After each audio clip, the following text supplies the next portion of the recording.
David and Goliath, the full untold story. Part 1. The world before the battle. A land soaked in blood and promise. Let us begin. Imagine a world without maps. A world where the edge of your village is the edge of your universe.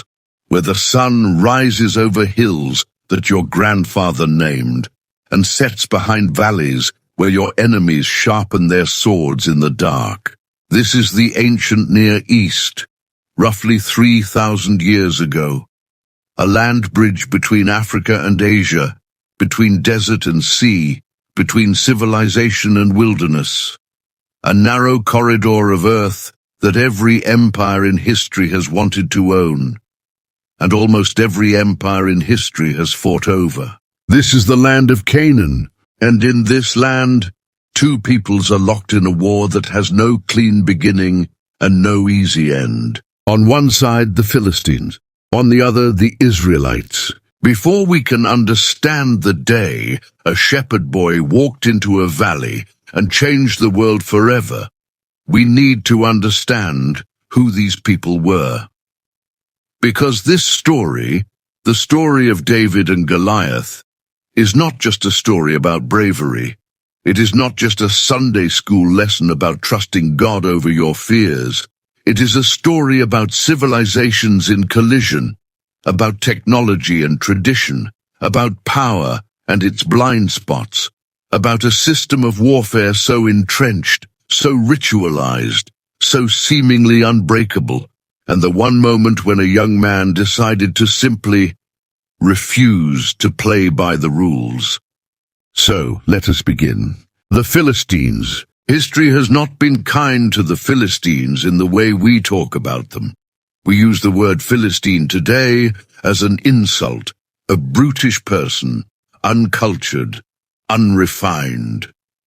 But the real Philistines were something far more complicated and far more dangerous than a simple slur suggests. They were sea people. Around 1200 BCE, roughly 200 years before our story takes place, a massive migration of peoples swept across the eastern Mediterranean. Scholars still debate exactly who they were, where they came from. Some believe they were Aegean peoples, perhaps connected to the Greeks, perhaps to the Mycenaeans, perhaps to civilizations we no longer have names for. They arrived by ship. They arrived in force. They arrived with weapons and tactics that the inhabitants of Canaan had never seen before. They settled along the southwestern coast, what is today the Gaza Strip and parts of southern Israel.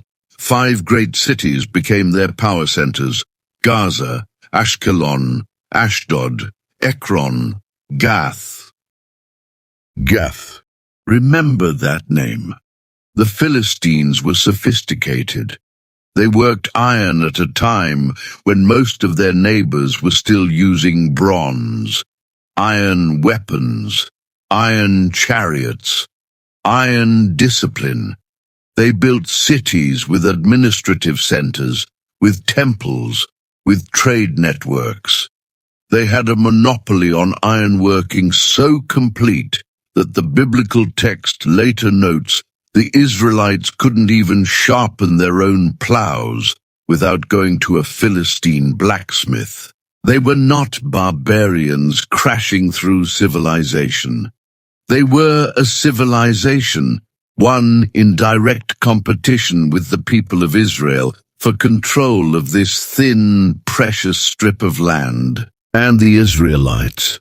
The Israelites at this point in history are a relatively young nation, if nation is even the right word. They are a confederation of 12 tribes, united by a covenant, by a common story of liberation from Egypt, by a shared law and a shared God. But they are not unified in the way we might imagine a nation. They squabble. They drift. They sometimes worship the gods of neighboring peoples. They are led by a series of judges, warrior chieftains, who rise up in times of crisis and then pass from the scene. For much of this period, the Philistines dominate them militarily. The Philistines hold the valleys, control the trade routes, garrison their soldiers in Israelite towns.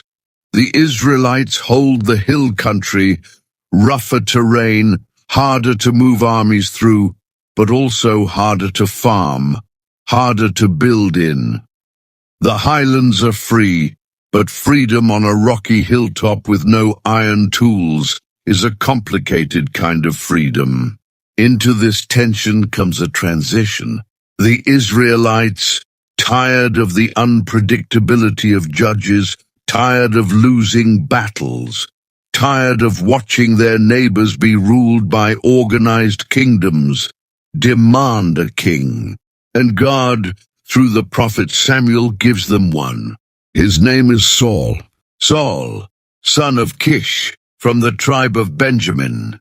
He's chosen by lot and by divine designation. Samuel anoints him, and by any human measure, Saul looks like exactly what a nation in crisis needs. He is tall, head and shoulders above the people around him. He's handsome. He is capable in his early years of decisive military action. He drives back enemies. He consolidates power. He begins to look for a brief and hopeful moment, like the king Israel always wanted. But Saul is a complicated man. He is brave and he is cowardly. He is decisive and he is paralyzed. He has moments of extraordinary charisma and moments of terrifying irrationality. He listens to God and then he doesn't. He follows the rules and then he improvises at exactly the wrong moment.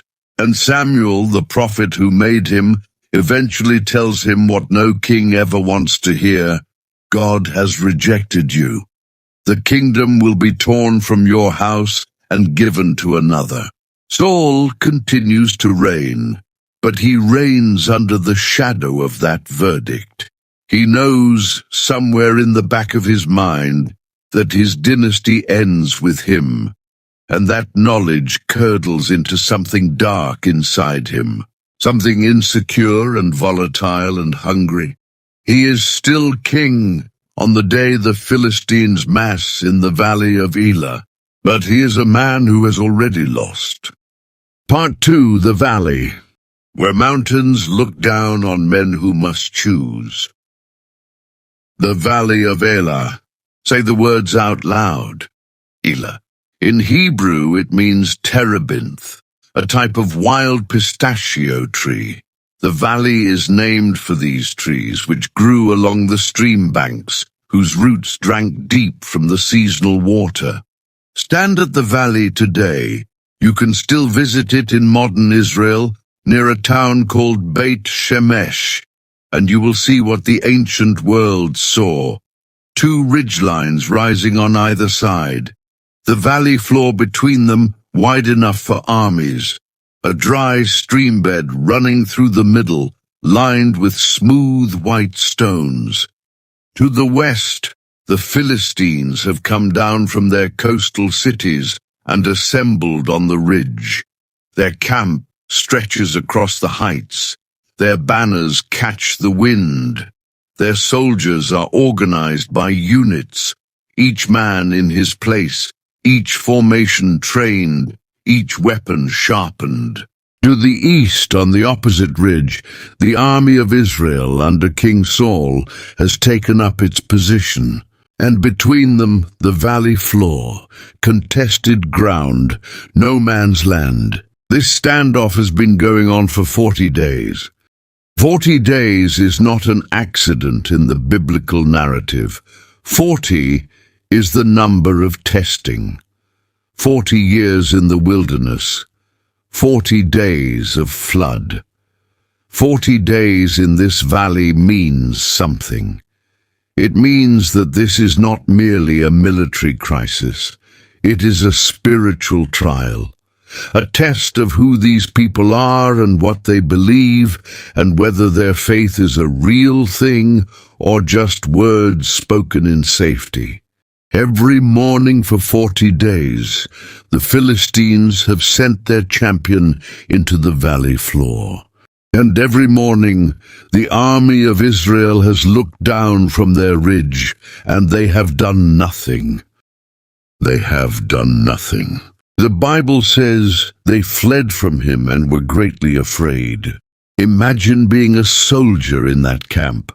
Imagine waking up on day 38, knowing what is coming, knowing that in an hour or so, you will hear that voice again, that enormous, contemptuous, mocking voice echoing off the valley walls. Knowing that your king, the tall man you followed here, the man chosen by God to lead you, is also afraid. Knowing that somewhere in your heart you believed this would be different, that this time you would find the courage, and you didn't, and you won't. 40 days of that.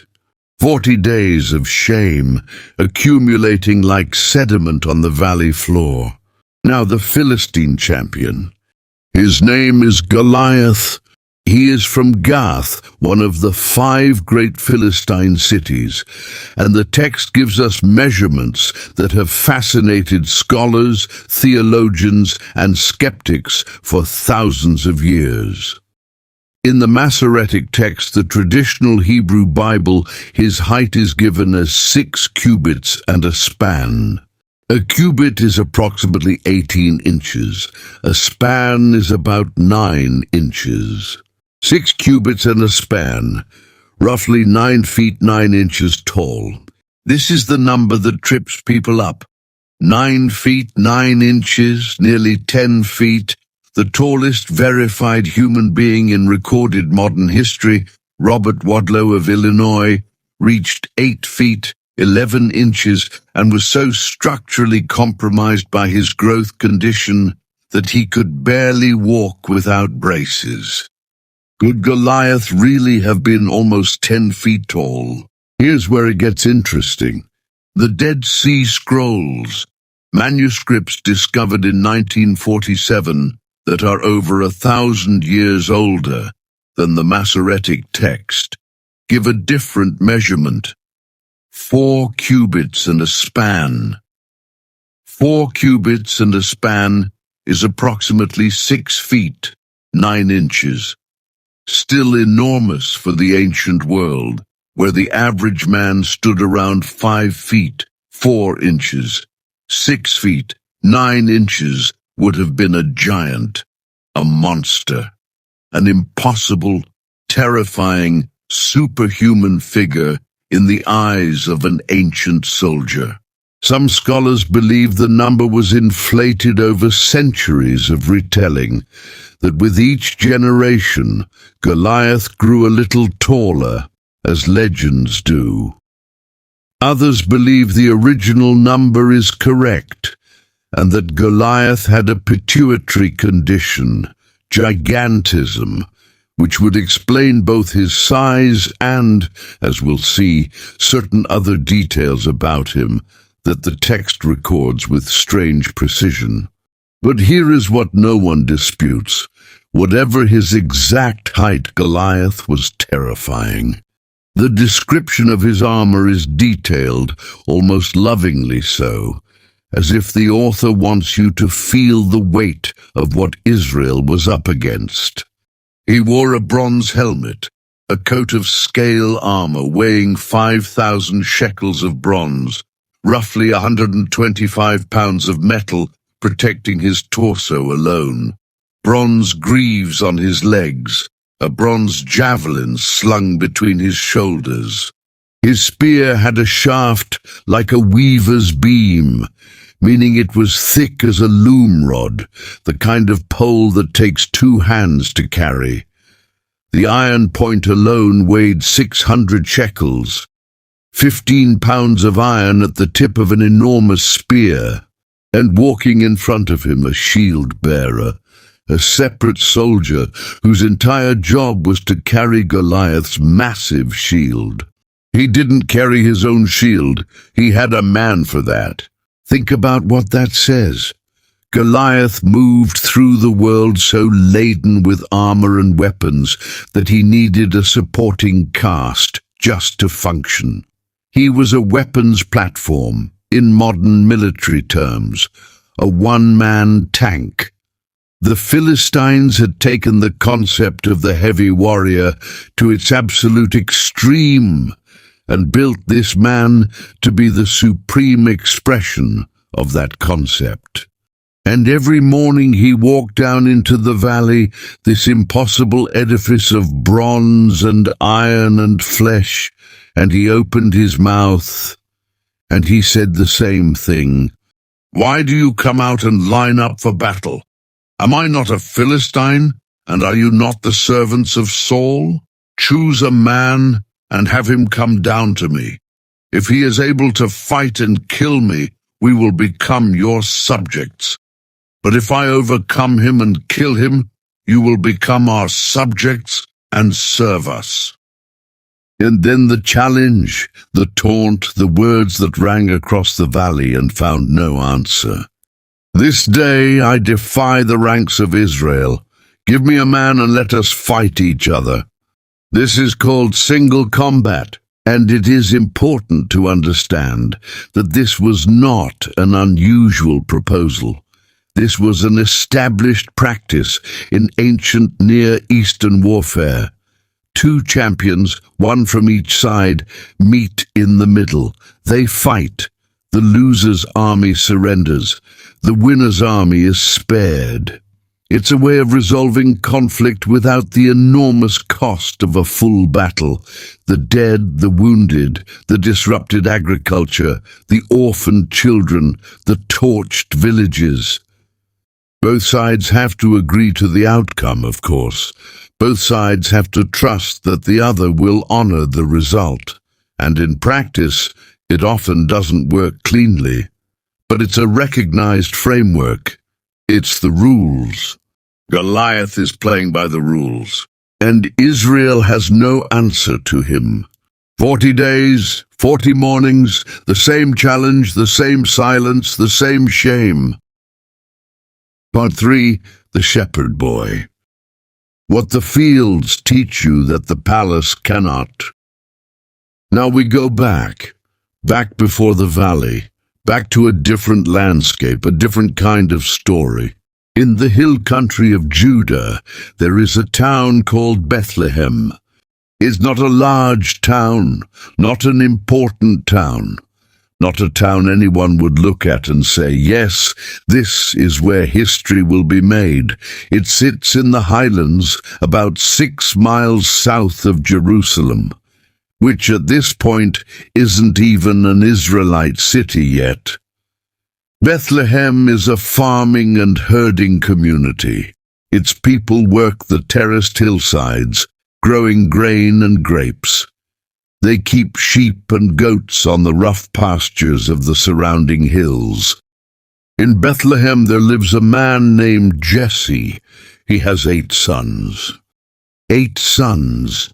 In an ancient culture where sons mean labor, legacy, military capacity, and social standing, 8 sons is a fortune.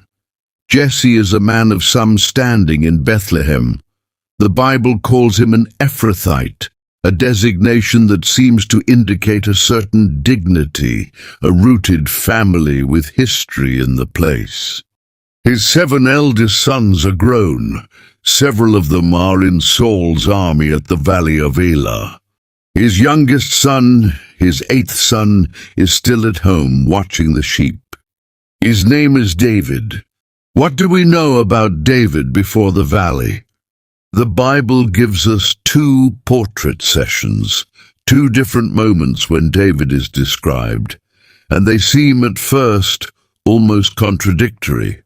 In one description, when the prophet Samuel comes to Bethlehem to anoint the next king of Israel, secretly because Saul would kill anyone he thought was a rival, Samuel looks at Jesse's sons.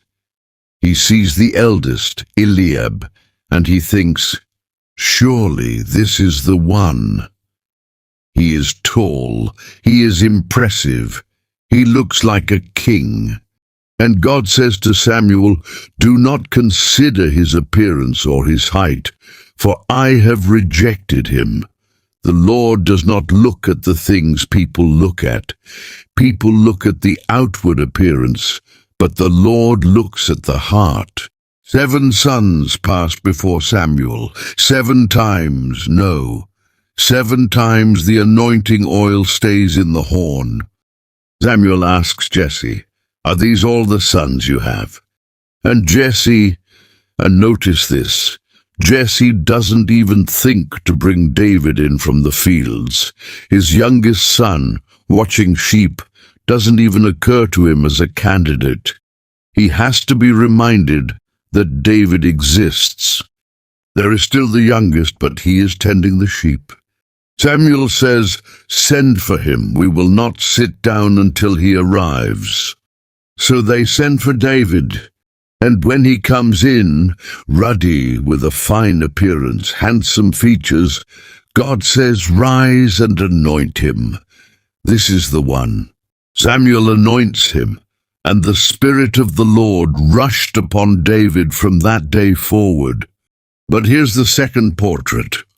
Later, when Saul is afflicted by a tormenting spirit, and his servants go looking for a skilled harp player to soothe him, one of his servants describes David this way, I have seen a son of Jesse of Bethlehem who knows how to play the harp. He is a brave man and a warrior. He speaks well and is a fine-looking man, and the Lord is with him. A brave man, a warrior. The shepherd boy watching sheep is already known as a warrior. Ow! The fields taught him.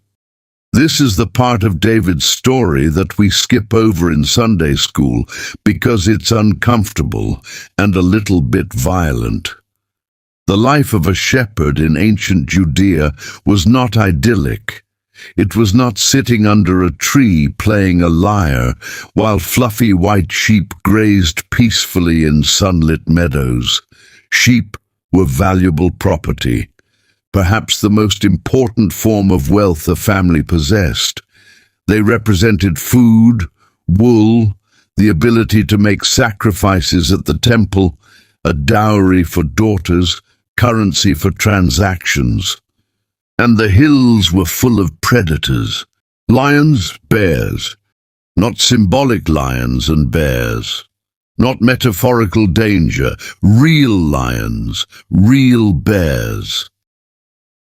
In the hills of ancient Judea, where the wilderness still pressed close to civilization, shepherds faced genuine, lethal predators that could destroy a flock in a single night. David has already killed both. He tells Saul about it later, and the way he tells it is striking for its matter-of-factness. When a lion or a bear came and carried off a sheep from the flock, I went after it, struck it, and rescued the sheep from its mouth. When it turned on me, I seized it by its hair, struck it and killed it. Your servant has killed both the lion and the bear. He didn't run. He chased the predator down. He wrestled it. He killed it with his hands and whatever weapon he had.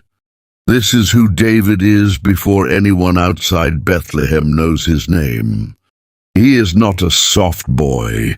He is not a naive child. He is a young man who has spent years alone in dangerous terrain, responsible for lives that depended entirely on him, who has learned that hesitation kills you, and that the only way to face a predator is to commit fully to the engagement. He has also, in those lonely fields, become a musician. The harp, the kinnor, a small lyre, is his companion in the silence. He writes songs out there. Many scholars believe that some of the psalms attributed to David genuinely come from this period. raw, unfiltered conversations with a God he seems to know not as a distant theological concept, but as a presence. The Lord is my shepherd, I shall not want. He makes me lie down in green pastures. He leads me beside still waters. The man who wrote that knew what it was to be a shepherd, knew what it meant to find water in a dry land, knew what it meant to lie down in the grass and feel, despite everything, safe. Part 4. The Arrival. The boy who came to bring cheese and found a war. Now we return to the valley of Elah. 40 days have passed, the standoff continues, and Jesse, back in Bethlehem, is worried about his 3 eldest sons who are in the army, Eliab, Abinadab, and Shammah. So he calls David in from the fields and gives him a task. A simple domestic task. Take this bread, 10 loaves, to your brothers. Take these 10 wheels of cheese to the commander of their unit, and find out how your brothers are doing. Bring me back word. It's a grocery run. It's a welfare check. It's the kind of errand you send your youngest child on. David gets up early in the morning, leaves the sheep with another keeper, and sets off with his pack of food. He arrives at the Israelite camp. The army is going out to take up its battle positions, the same positions they take every morning, the same positions they've been taking for 40 days. He finds his brothers. He greets them. He's unloading the food he brought when the Philistine champion comes down. And for the first time, David hears it. Choose a man and have him come down to me. He watches. He listens. He sees the soldiers of Israel scatter when Goliath appears, men turning, walking quickly away, refusing to meet the gaze of the valley. He hears the fear in their voices. And then he hears something else, a murmur among the soldiers. Do you see how this man keeps coming out? He comes out to defy Israel. The king will give great wealth to the man who kills him. He will also give him his daughter in marriage and will exempt his family from taxes in Israel. David asks, who is this uncircumcised Philistine that he should defy the armies of the living God? Pause on that. Every soldier in that camp has been asking, privately in their hearts, who is this man, and can anyone stop him? They've been asking it in terms of size and armor and military capacity. They've been measuring the problem in physical terms. David asks the question in theological terms. Who is this Philistine that he should defy the armies of the living God? Not who is this big man, not where did they find a guy that size, but who does this person think he is, standing against the God of Israel? He's framing the problem differently, and the frame you use determines the solution you can see. His brother Eliab overhears him, and Eliab's response is telling. He is angry, burning with anger. He snaps at David. Why have you come down here? And with whom did you leave those few sheep in the wilderness? I know how conceited you are and how wicked your heart is. You came down only to watch the battle. There is so much in that response. Eliab is the eldest. He was the one Samuel looked at first and thought might be king before God redirected him. He has been standing in this valley for 40 days, doing nothing, feeling the shame of it, and now his little brother arrives, asks an embarrassing question, and somehow makes the situation even more uncomfortable by being right. You conceited little shepherd, you have no idea what you're talking about. Go home.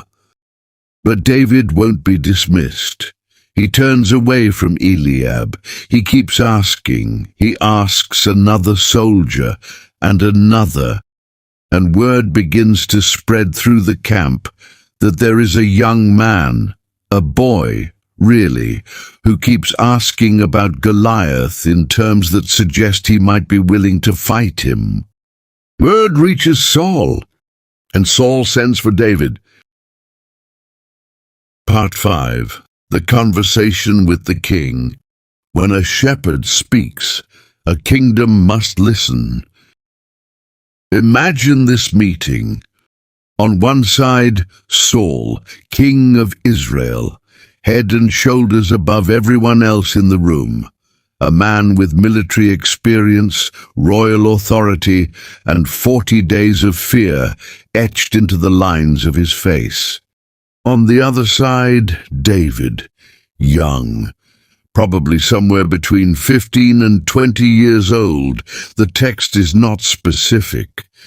A shepherd, a musician, not dressed in soldier's armor, but in whatever he wore for the journey from Bethlehem, carrying the staff he uses to manage sheep.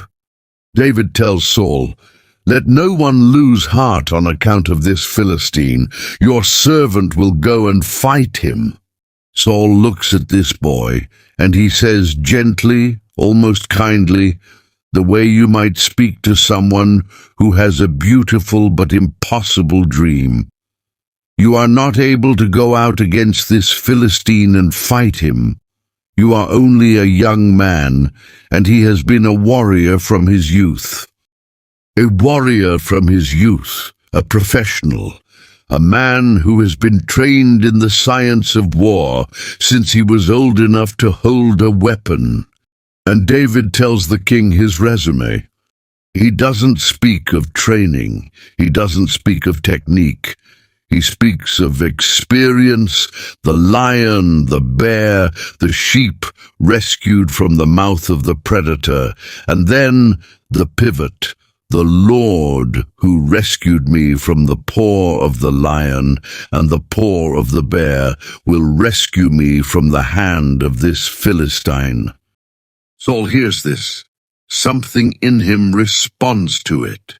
Maybe he remembers his own early days before the darkness settled in. Maybe he recognizes something, a quality of certainty, of settled faith that he himself has lost. Maybe he's simply desperate enough to try anything. "Go," said Saul, "and the Lord be with you." And then, and this is a crucial moment that we often rush past, Saul tries to dress David in his own armor.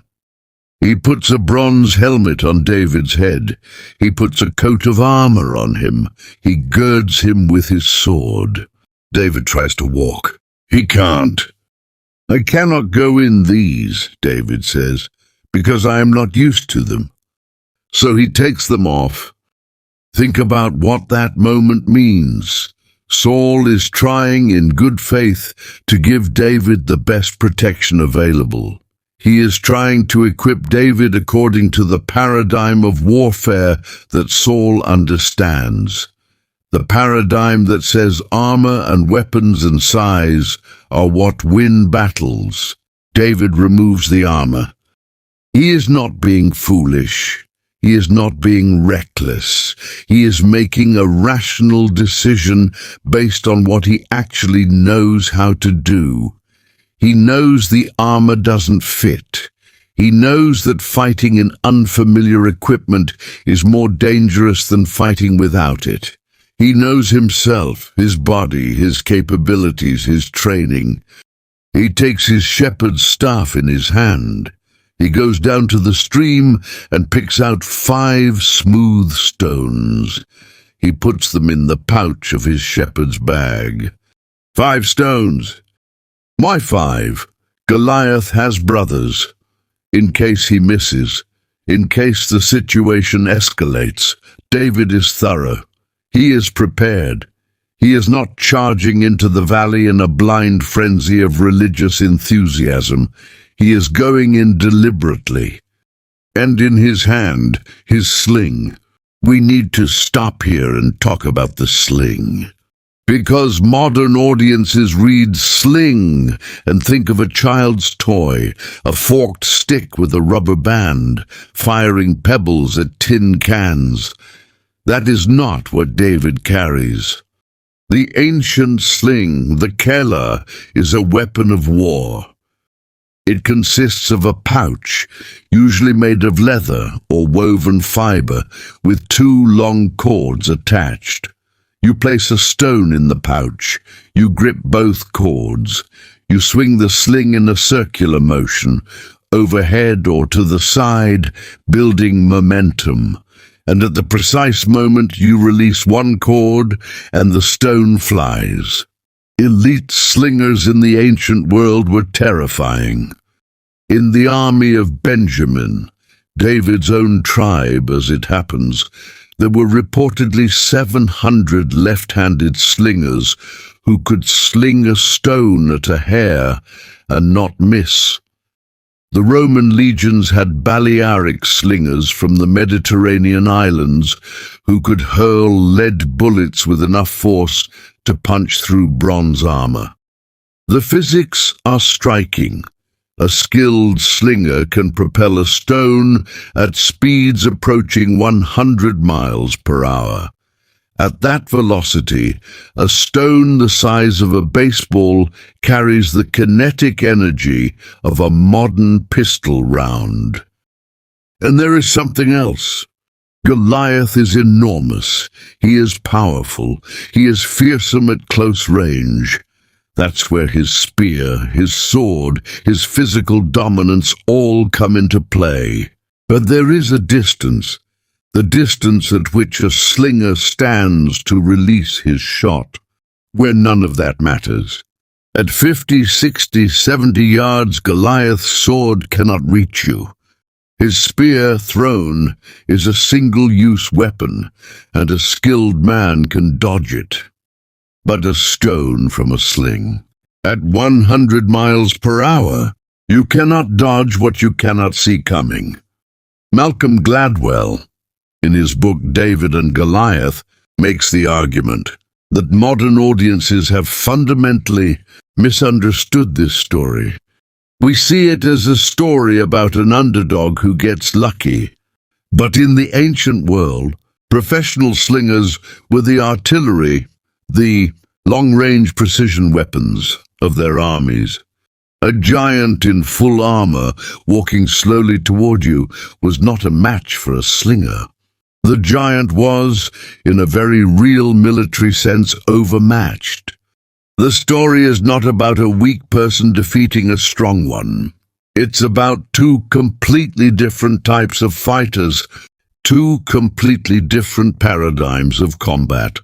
And the brilliant thing is that neither side understood this except David.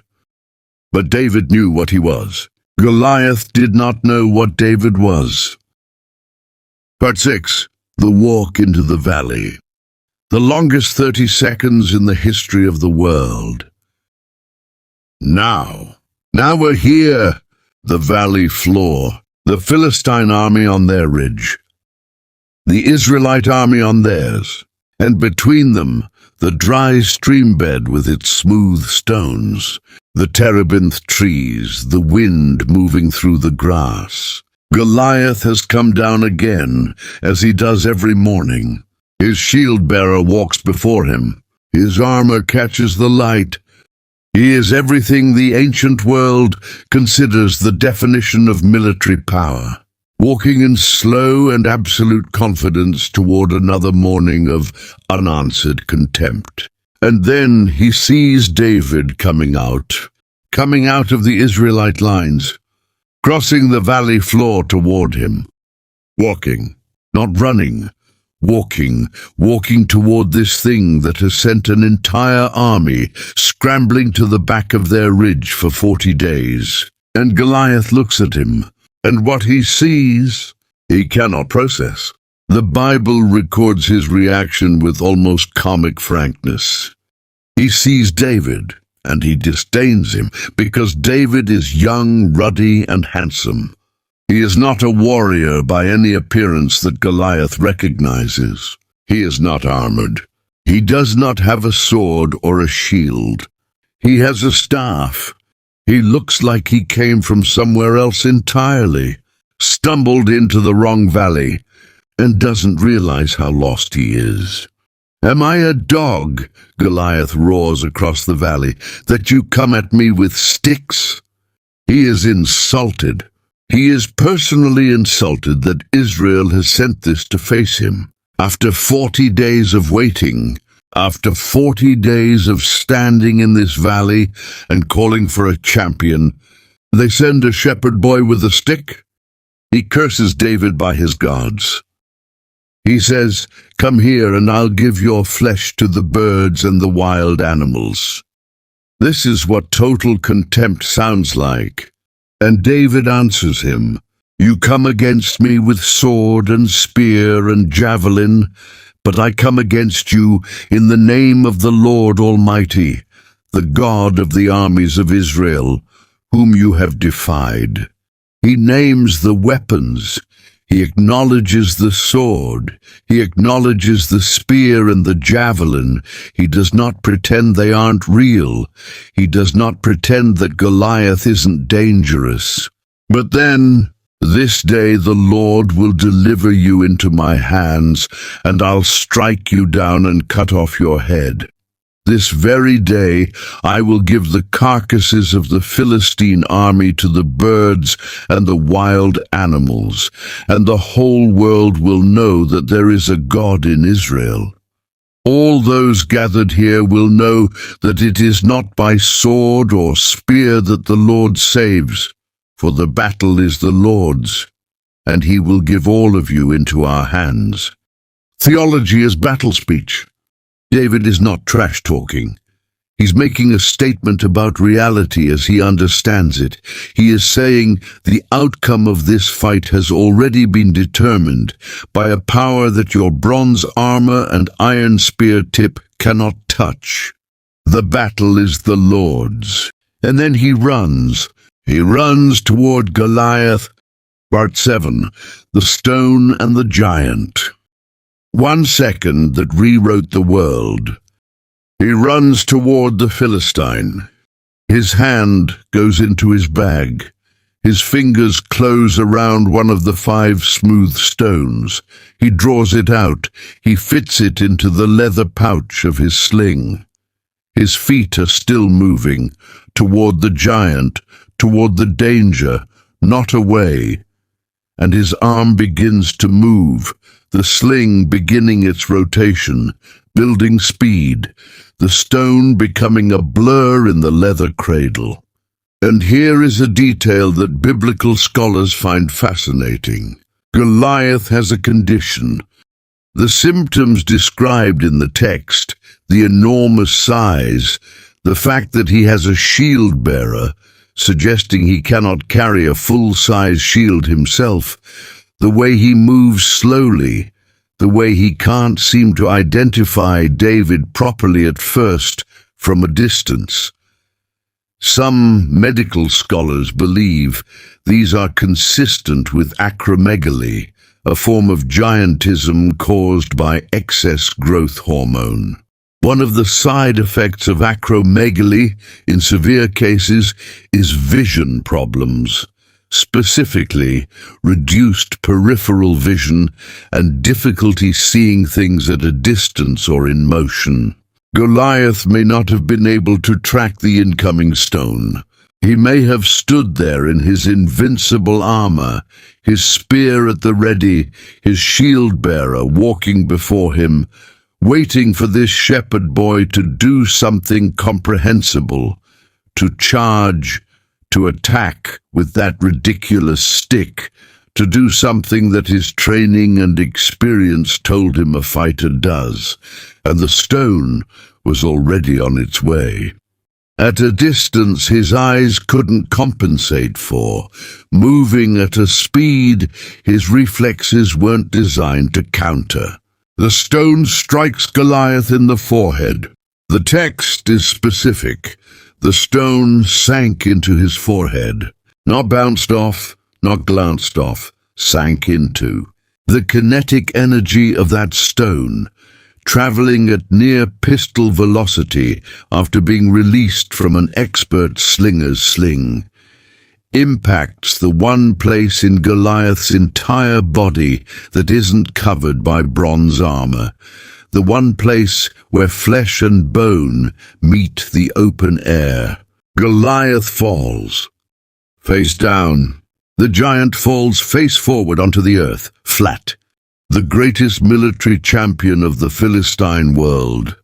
The terrifying figure who has strode through this valley for 40 mornings and found nothing to fear, nothing to check him, nothing to answer his contempt, falls onto the dirt of the valley floor. He is not dead yet, or perhaps he is. The stone has struck him in the head with enormous force.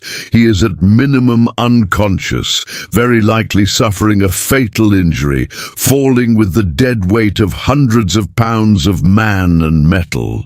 And David runs to him. He doesn't stop. He doesn't wait to see what happens. He runs to where the giant has fallen. He has no sword of his own. But Goliath does. David takes Goliath's own sword from its sheath, and with the weapon of the giant, David kills the giant. And then, and this detail too is specific, he cuts off his head. Brutal, decisive, complete. Goliath of Gath, 6 cubits and a span. Or 4 cubits and a span, 125 pounds of bronze armor, a spear with a 15-pound iron tip, a shield so large it required its own bearer, brought down by a smooth stone from a shepherd's bag, and a boy who refused to see the problem the way everyone else did. Part 8, the aftermath. What the valley knew that the mountaintop forgot. The Philistines, watching from their ridge, see their champion fall. The Bible says they fled. 40 days of total military dominance. 40 days of contempt and mockery and the certainty of their own power. And in the space of one slung stone, it is gone. Their champion is down. Their champion is headless.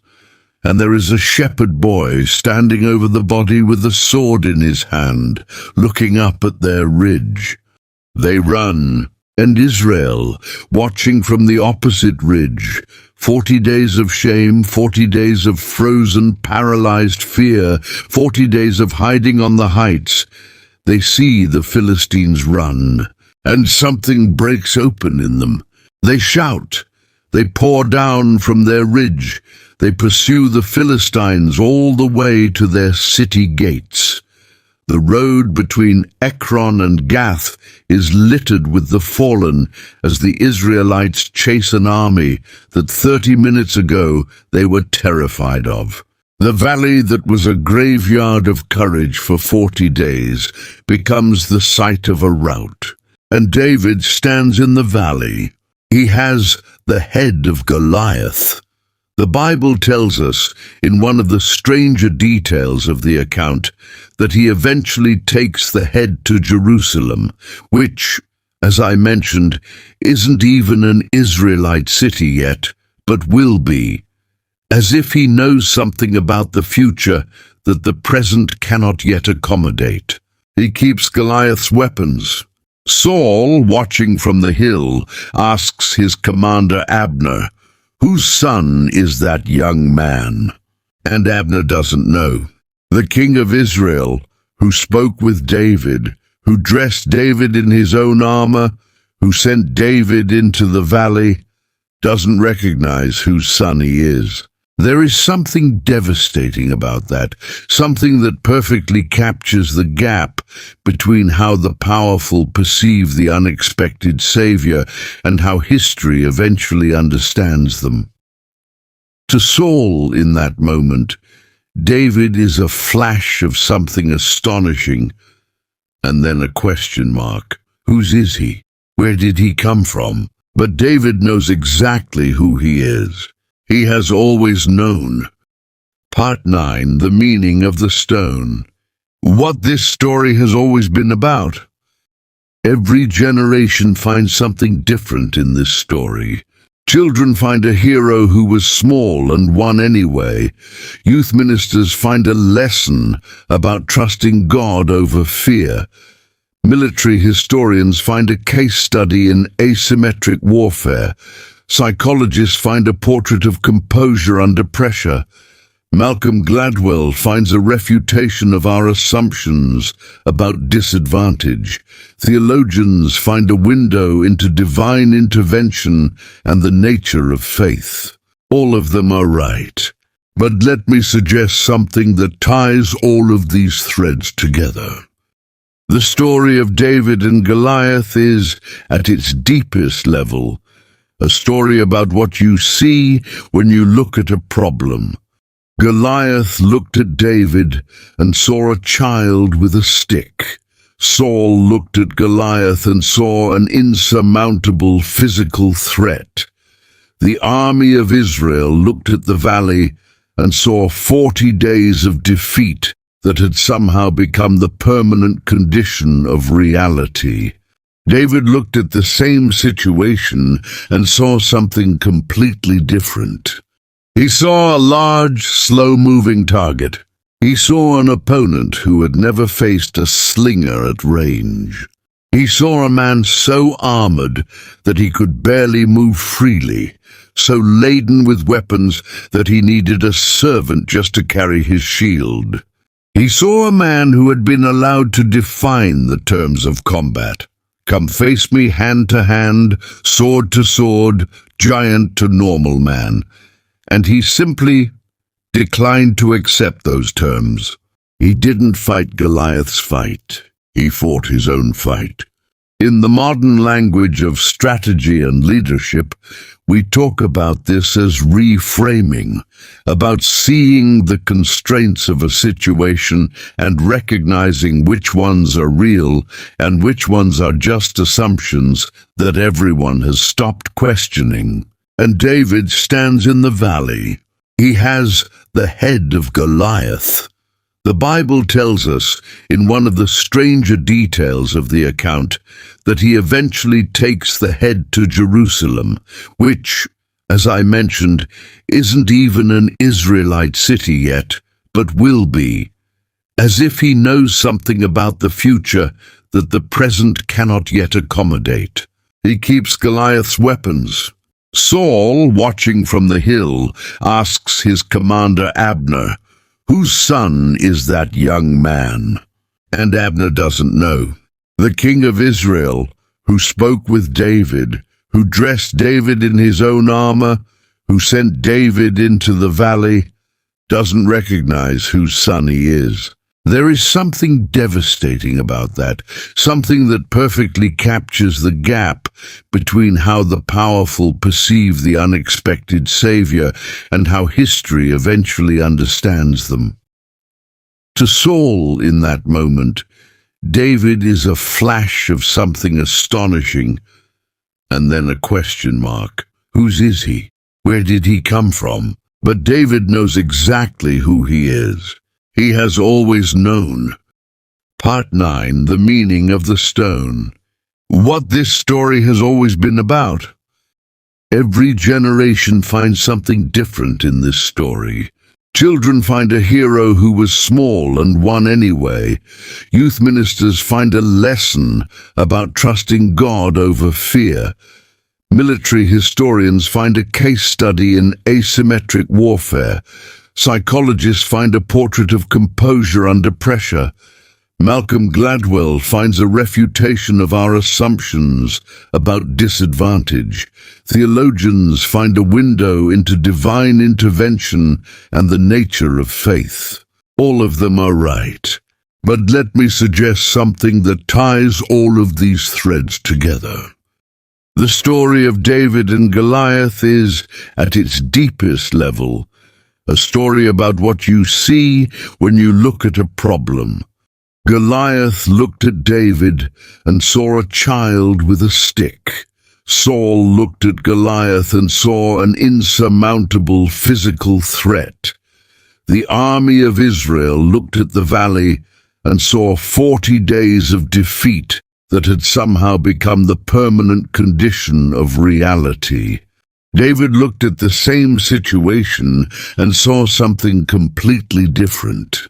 He saw a large, slow-moving target. He saw an opponent who had never faced a slinger at range. He saw a man so armored that he could barely move freely, so laden with weapons that he needed a servant just to carry his shield. He saw a man who had been allowed to define the terms of combat. Come face me hand to hand, sword to sword, giant to normal man. And he simply declined to accept those terms. He didn't fight Goliath's fight. He fought his own fight. In the modern language of strategy and leadership, we talk about this as reframing, about seeing the constraints of a situation and recognizing which ones are real and which ones are just assumptions that everyone has stopped questioning. But David didn't need a strategy seminar. He needed something simpler and harder, the willingness to actually believe what he said he believed. He believed that God was real, not metaphorically, not as a comfort on hard days, real, present, active, interested in the outcome of this valley.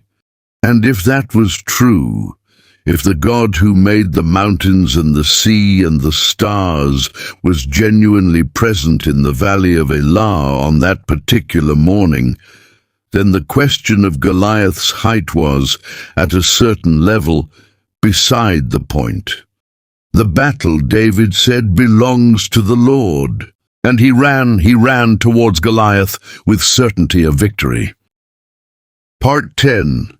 David after the valley. What giants make of the men who kill them? The stone in the valley is not the end of David's story. In many ways, it is the beginning. After the battle, Saul takes David into his household. He will no longer return to his father's house. The shepherd boy's life in Bethlehem is over. He befriends Saul's son Jonathan in one of the great friendships of the ancient world. A bond so deep, so fierce, so loyal that the text says Jonathan loved David as himself, that the two made a covenant, that Jonathan gave David his own robe, his own armor, his own weapons, a prince giving a shepherd his armor. Is there not something profoundly symbolic in that? David rises quickly in Saul's service. He is made a military commander. He is given increasing responsibility. He wins battle after battle, and his victories and the people's love for him begin to threaten Saul. The women come out of the cities singing, Saul has slain his thousands, and David his tens of thousands. And Saul hears it, and something in him turns. He tries to kill David multiple times. He throws spears at him. He sends him on increasingly dangerous missions, hoping the Philistines will do what Saul is afraid to do himself. He hunts him across the wilderness of Judah for years, David fleeing, hiding in caves, surviving, maintaining his own integrity in impossible circumstances. And David, anointed king before he was 20, hunted by the man he'd served faithfully, sleeping in desert caves, leading a band of outcasts and refugees, becomes, in those wilderness years, the man who will eventually rule Israel and be called a man after God's own heart. The shepherd became a warrior. The warrior became a fugitive. The fugitive became a king. The path from the valley of Elah to the throne of Israel was not a straight line. It was a road through darkness and waiting and doubt and betrayal and moral failure and long, lonely stretches of not knowing. But it began with a stone. and a boy who ran toward what everyone else ran away from. Epilogue: The stones we carry. A word before the valley closes. Before we close, let me say one more thing. The 5 stones. David picks up 5 smooth stones from the stream before he goes to face Goliath. He uses one, but he picked up 5. He went into the valley with margin, with preparation, with the acknowledgement that he might need more than one shot. He went in with faith, absolute, burning, settled faith, and also with 5 stones. I think there is wisdom in that. Faith and preparation are not opposites. Trust in God and thorough readiness are not contradictions. David did not walk into the valley empty-handed, saying, "God will provide something when I get there." He filled his bag. He chose his stones carefully, smooth stones, the kind that fly true. He knew his weapon. He knew his range. He knew himself. And then he ran. He brought what he had. He went where he was afraid. He trusted what he believed. And one stone was enough. 3,000 years later, we still tell this story. In 1,000 languages, in Sunday schools and university lecture halls and YouTube channels and quiet bedrooms where someone is lying awake, facing their own Goliath, a diagnosis, a relationship, a failure, a fear that has been standing in the valley of their life for 40 days, shouting the same contemptuous message. You cannot face me. No one can face me. This is how it is and how it will always be. The story survives because the human situation it describes survives. The giant in the valley is a permanent feature of human experience. And so is the question David answered by running towards Goliath. Who will go down? The valley of Elah still exists. You can visit it, you can walk the valley floor. You can bend down by the stream bed and pick up a smooth white stone, the same kind of stone that David picked up. You can hold it in your palm. You can feel the weight of it. It's not very heavy. But then, it never had to be. The battle is the Lord's. David, son of Jesse of Bethlehem,